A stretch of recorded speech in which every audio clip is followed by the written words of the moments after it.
seeing my Coop for the first time, actually seeing it after weeks and weeks of investment and coordination on call, seeing the pictures, the videos, and everything. So today's episode is a bit different. I'm not talking about any practices you need to consider. I'm just sharing the experience, particularly on the first time that I visited the Coop after the construction was completed, any modifications, any adjustments I wanted to make, and how it felt like. So it may be a short episode, it may be a long episode. Do stay tuned. If you're liking the content, don't forget to like, subscribe, and share on any platform, right? So I'm on YouTube, I'm on TikTok, and I'm definitely on Spotify. Yeah, that said, so this project all began with, I'd say I took a small storage facility, formerly a storage facility, did a few modifications, threw in 100 chicks, and started feeding them. Along the way, I realized that, okay, I need to get some heating elements. Reason being, you see young birds, chicks in particular, during those first few days and weeks, they are very vulnerable to any temperature fluctuations. So you have to maintain the temperature in that room within a very pristine range. Okay? If it is too low, this will die out. If it is too high, they will die out. But if it is optimized, you reduce your mortality rate. And as you know by now, mortality rate is king when it comes to any form of poultry farming. The lower your mortality rate, the higher your guaranteed return on investment upon maturity or when they start laying eggs, whichever it is, if it is for meat or it is for eggs. Now that said, fast forward 2-3 weeks, I decide, you know what, I'm going to increase the number of birds. Why? Economies of scale. You see, I'm spending the same amount of labor on a monthly basis, right?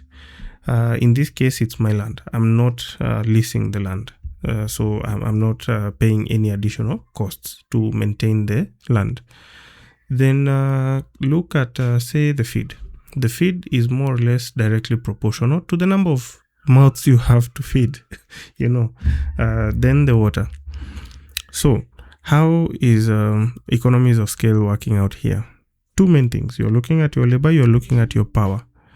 Definitely you'll use a lot of power in the first 2-3 weeks. So the higher the number of birds that you have, then you can spread out the cost of each bird in terms of rearing it to a safe zone, which is usually about 3 to 4 weeks. Okay, so I decided I'm going to add another 200 birds. But now a challenge comes up. If you add another 200 birds, you also have to consider the square footage, because every bird needs at least 1 square foot of space. So I decided, okay, I'm going to build another coop. But at the end of the day, I've already placed an order with my supplier for another 100 chicks. And remember, I'm taking a day-old chicks, right? So I decided, okay, let me increase my coop. I talked to a few guys, looked at some designs, visited a few farms, because it's always good to learn and see from people who've done it before. Yes, you may have your idea. It may be as original as you think in your own mind. But remember, rarely anything new is invented these days. What is invented are newer ways to do it and do it better. So yes, you have your perfect idea, but it is never a mistake to learn from those who came before you. So I visited a few farms, talked to a few fundis, get a few tips and tricks on what to consider, what to do, how to go about it. And I come up with a design. The dimensions of the new coop were coming to almost, say, 33 feet by 17 feet on one side. And on the other side, it was around 24 feet by 8 feet. Okay, so this is a letter-shaped L. I'll share some pictures later on as the progress of the show continues. So I get these dimensions done. I get some cost estimates, everything. Then I decide, okay, how much do I need to invest on this and how much do I actually have? Remember, in an earlier episode, I had mentioned one of the biggest challenges to any kind of farming, or I think any project for that matter, is usually when it comes down to capex. If your capex is on the lower side, do size it proportionally to the project phases. You have to split your project into manageable phases, and if necessary, these phases need at some point to start giving you some return on investment. So back now to my Coop. I know it's now 5 minutes in. I've not talked about my impression of the Coop, but getting to that shortly. See, I looked at the budget that I was given by the fundi, and I said, you know what, let's continue. Let's go ahead. Na nikamua, I'm not going to build just one level, the ground level, building shaped, or rather resembling an L for that matter. I decided I'm going to do 2 floors, ground floor and first floor. The cost was revised, or definitely the labor, as you know, I think it's an industry standard, almost always, it's around 30%. All the works, you know. So we did the project.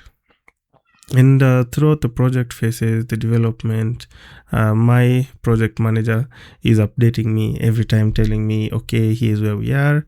This is the workings. This is how much we spent. This is how much cash at hand we have. This is how much of expenditure we have, say, with our suppliers, and how much we need to sort out maybe the next 1-2 days. Fast forward, I get home, and wow, it actually paid off, for lack of a better way of putting it. Because when you're seeing images of your project, you're asking 100 questions in your mind. Maybe some of them you'll voice them out. But you also don't want to seem like a micromanager, you know. So actually seeing it for the first time with my own eyes, visiting it, walking through the Coop. And already one of them is actually now occupied. We put in the second lot of birds in there. It was amazing. It was mind-blowing.